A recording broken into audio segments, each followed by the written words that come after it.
Vision का आवाज विकास और फ्रांस बनने जा रहा है।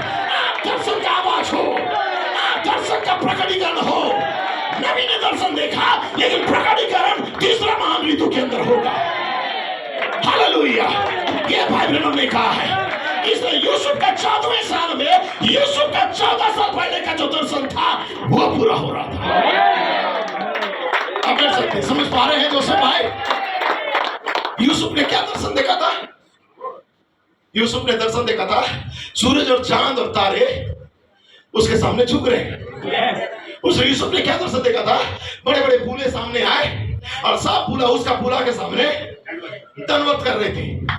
ये दर्शन उसने उस 14 साल का कैद से पहले देखा था, या कैद से पहले देखा था। राइट है? Praise the Lord. और जब वो दर्शन देखा था, वो दर्शन को शब्दों में प्रकट होना था। उस दर्शन का आवाज बनना था यूसुफ को, क्योंकि उसके पास दर्शन था, उसके पास स्वप्न था, उसके पास रेवलेशन था, उसके पास प्रकाशन था, उसके पास 7 रंग का कलर का कोड था। ये 7 गर्जनों का कोड, 7 रंग का कोड कलीसियाओं से निकाला गया है, उस कोड को फाड़ दिया गया है और 2 चंद रुपयों के लिए, मान सम्मान के लिए वो वस्त्र को बेचा गया है कलीसिया में। अब शिक्षित वाले के पास कोड नहीं मिलेगा। उन्होंने सम्मान और मान और इज्जत के लिए ये कोड को बेच दिया है, लेकिन कोड तो आपके पास है। लालूआन कोड, निंदा उठाया हुआ कोड, बदनामी सहने वाला कोड, ये 7 कोड है। तो विश्वास से भाईचारा है आपके पास पाया जाता है। ये किसी चर्च में नहीं, आपके पास है। इस कोड को लेके आपको कैद में डाला गया लोगों के द्वारा, लेकिन वो रुका हुआ था, उसके पास वो कोड था। हालेलुया। पढ़ सकते? Praise God. उस पर 7 गर्जन का कोड था, रेनबो कलर कोट, 7 रंग का वस्त्र, जो 12 भाइयों में से याकूब ने यूसुफ को दिया था। हालेलुया। भाई लोग उसे घृणा करते थे, लेकिन याकूब जो था, इस्राएल जो था, वो यूसुफ से घृणा नहीं करता था। उसे मालूम था इसकी मिनिस्ट्री एक विजन का मिनिस्ट्री है, इसकी मिनिस्ट्री एक दर्शन का सेवकाई है, और एक नियत समय आएगा, हर एक चीज का एक समय होगा और समय में विजन पूरा होगा। 14 साल आने दो, अब देखोगे यूसुफ अब कैद से उस अधिकार तक आ रहा है, सामर्थ्य तक आ रहा है। Praise God. विजन था उसके पास, अब वो विजन का आवाज बनने जा रहा था। बोला मेरे भाइयों, कोई बात नहीं तुमने मुझे घृणा किया, बोला कोई बात नहीं तुमने हमें टॉर्चर किया, 7 गर्जन का ढोंगी विश्वासी बोला, तुमने बोला 7 गर्जन ढूंढ के दिखाओ, क्या बोले कि दिखाओ, कोई नहीं, तुम जो बोले कोई बात नहीं है। मेरे भाइयों, मेरा ब्राह्मण को मानने वाले भाइयों, तुमने में निंदा किया, कोई बात नहीं, हम रुके हुए थे। 7 गर्जन का झुंड को अपना पेदारी बनाने के लिए हमने 13 साल इंतजार किया, लेकिन 14वां साल हम फिर से बर्मिंघम के अंदर चले गए और शुरुआत कर दिया है 7 गर्जन को अपना गर्जन बनाने के लिए। अब वो महान ऋतु आ चुका है, हम वो बीज को लेंगे और देंगे, वचन को लेंगे देंगे, जीवन को लेंगे देंगे, हम जो मारेंगे हो जाएगा। यही लिखा हुआ है 304 पन्ना में, यही लिखा हुआ है 180 पन्ना में 4था मोहर के अंदर, जो मैंने शब्द इस्तेमाल किया है। क्या कलीसिया आ रहा है? आप पढ़ सकते हैं। Praise the Lord. इसने बोला भाइयों, तुमने हमारा निंदा किया 13 साल 14 साल से, कोई बात नहीं, ये मिनिस्ट्री को गलत साबित किया, उत्तम भाई कही है, गॉड ब्लेस यू, कोई बात नहीं। लोग हमें ढोंगी या पैसा के लिए तुम जगदलपुर चले गए, बोला कोई बात नहीं, तुम सुन लो। हालेलुया। बोला कोई बात नहीं भाइयों, लेकिन जरूरी था कि मैं तुम्हारे लिए पहले जाऊं, इस प्रकाशन को ग्रहण करूं, तुम्हारे लिए दुख उठाओ, निंदा उठाओ, ताकि तुम्हें ऐसा परेशानी ना हो और मेरे द्वारा तुम इस मैसेज को स्वीकार करो। हालेलुया। बच्चों, तुमने दुख नहीं उठाया है, बच्चों, जवान बच्चों, तुमने तकलीफ नहीं उठाया है। तुमसे पहले तुम्हारा पेरेंट्स को तकलीफ उठाना पड़ा, तुम्हारे माता पिता को तकलीफ उठाना पड़ा, उन्हें निंदा कर सहना पड़ा, उन्हें समाज से निकाल जाना पड़ा, ताकि तुम आजादी और आराम के साथ सेवा करो। जो दुख और तकलीफ तुम्हारा परिवार देखे है, पेरेंट्स देखे हैं, तुम्हारे माता पिता देखे और तुम देख नहीं पाओगे, लेकिन वो भी धन्य थे, उनको आपके लिए तैयार कर रहा था। वो सह सकते थे, वो जी सकते थे, वो कुर्बान हो सकते थे और निंदा उठा सकते थे, इसलिए परमेश्वर उन्हें योग्य बनाया। मैं उन माता पिता को सलाम करता हूँ जो इस प्रेरणा के लिए साथी और समाज से निंदा सहा है, ताकि आने वाला पीढ़ी बड़ी आनंद के साथ सेवा करे। आज हम यहाँ चीख रहे हैं, चिल्ला रहे हैं, आनंद मना रहे। बच्चों, ये आजादी पहले हमें नहीं था, लोग मोहल्ला से निकाल देते थे, हमारा चिल्लाने की आवाज को सुन आपके माता पिता यूसुफ के समान धन्य थे, जो सह थे हर चीज को, कैद और गुलामी के बावजूद भी और रुके हुए थे, ताकि तुम्हारे रास्ता को बनाए, तुम्हारे बीच को लेके आए, तुम्हारे सही संदेश को लेके आए। और आज देखो तुम यहाँ पे नाच रहे हो, आप यहाँ पे आनंद मना रहे हो। क्यों? क्योंकि आपके माता पिता ने आपके लिए सहा है। यही यूसुफ ने किया, यही यूसुफ ने किया। हालेलुया पढ़ सकते। यूसुफ ने यही काम किया। बोला भाइयों कोई बात नहीं, तुम्हारे लिए मुझे कुर्बान होना पड़ा, तुम्हारे लिए निंदित होना पड़ा, तुम्हारे लिए इस संदेश के लिए मुझे लड़ना पड़ा। मैं इस विजन को पूरा करने के लिए कॉम्प्रोमाइज नहीं किया।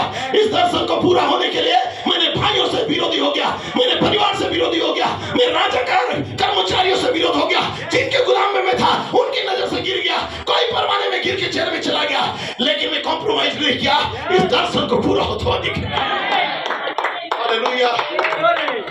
उन्हें पूछो, मेरे भाई बहने जो पूछो, तो 30 साल पहले 1986, 88, 90, 95 में जो संदेश को ग्रहण किया है, उन भाई बहनों को पूछो कितना संघर्ष और तकलीफ से भरा हुआ ये सेवकाई था। एक एक शब्द के लिए हमने तो मन बदल रास्ता अच्छे बोलते थे, ऐसे गलत शब्दों से हमारा टोन को गलत अनुवाद करते थे। हाँ तुम्हारे जय मसीह आसला से, तुम्हारे बदल आसला अच्छे, कितना निंदा, लेकिन हमने सह लिया। क्यों सहा? ताकि आज का दिन आप आनंद से लवने पाओ।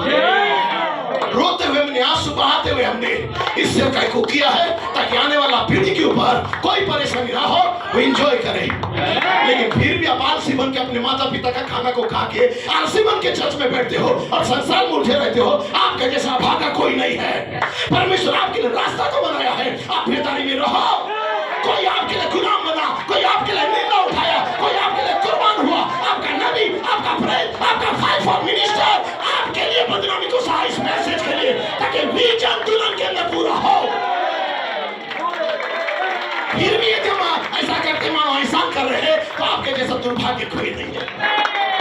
हालेलुया बैठ सकते हैं। यूसुफ कहता है मेरे भाइयों कोई बात नहीं, कितना निंदा हो गया हमारा, कोई बात नहीं, आपके पड़ोसी और आपके लोग दोस्त यार आपको ठुकरा दिए, आपका मित्र आपको रिजेक्ट कर दिए, आपको बड़े बड़े पार्टियों में बुलाना बंद कर दिए, कोई बात नहीं, आप बैठ सकते हैं।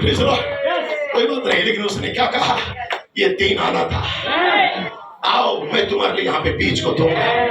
अपने परिवार के लिए बोलेगा और मेरा पापा को बोलना कि वो गोसेन के अंदर आ जाए, इमारत के अंदर आ जाए, वहां भोजन पर्याप्त है। यूसुफ कैद से कैसे बाहर आया, प्रधानमंत्री बना, प्रेज़ द लॉर्ड, सबके ऊपर हाकिम ठहर गया। क्यों? क्योंकि उसने इंतजार किया वचन की कसौटी का, परखा जा रहा था। इसलिए जब आप प्रभु को ग्रहण करते हैं, बपतिस्मा लेते हैं, जवान बच्चे हो चाहे हम सारे लोग, बहुत ऐसा लगता है कि अरे ये प्रकाशन को हम ग्रहण कर ले, अब कोई तकलीफ नहीं होगा, हम बहुत ही इजी जिंदगी जिएंगे। लेकिन नहीं, ये फूलों का रास्ता नहीं है, एक कांटों का रास्ता है। इस रास्ते में चलने के लिए आप अपने लोग आपके भी आपको ठुकराएंगे, आपके खिलाफत में आएंगे। उस समय आपका पेशेंस, धीरज, भक्ति का परीक्षा होने लगेगा।